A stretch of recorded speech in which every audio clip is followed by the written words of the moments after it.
Samedi 9 novembre, 17 h. Je termine la lecture du livre qu'Yves Frémion avait consacré à Rézère en 1975.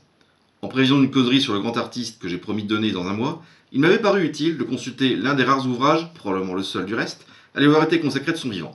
Il me semble même que c'est le seul bouquin d'exégèse sur Rézère, mis à part la biographie de référence due à Jean-Marc Parisi. À ce propos, j'ai bien entendu déjà lu le livre de Parisi, ce qui m'a valu, à moi qui croyais tout connaître de même être déconné, quelques surprises. Pour commencer, je ne savais pas que Rézère avait été marié 2 fois et avait même eu un fils de son premier mariage. Je n'aurais même pas soupçonné qu'il avait vécu un grand amour sans retour avec une hôtesse de l'air qui lui servit de modèle pour ses jolies blondes. Suis-je le seul à trouver que les filles de Rézère sont plus bandantes que celles de Wolinski qui avaient toutes un faux air à la belle Maryse? Non, le regretté T-News partageait cet avis et Philippe Gueluc aussi. Pour revenir à Rézère, je ne savais pas non plus que, contrairement à Cabu, il n'était pas antimilitariste primaire et avait même mis la pression sur son fils pour qu'il fasse son régiment.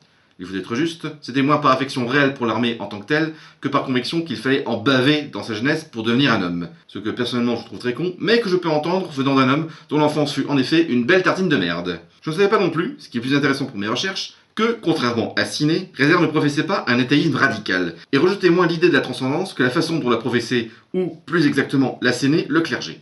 Pour toutes ces raisons, et bien d'autres encore, je ricane en repensant à la naïveté de Carali, qui était persuadé que Rézère n'aurait jamais accepté l'ambiance du Charlie Hebdo moderne. À cet égard, le fondateur du Psychopathe me fait penser, avec le recul, à ces admirateurs de François Villon mis en scène par Jean Telet.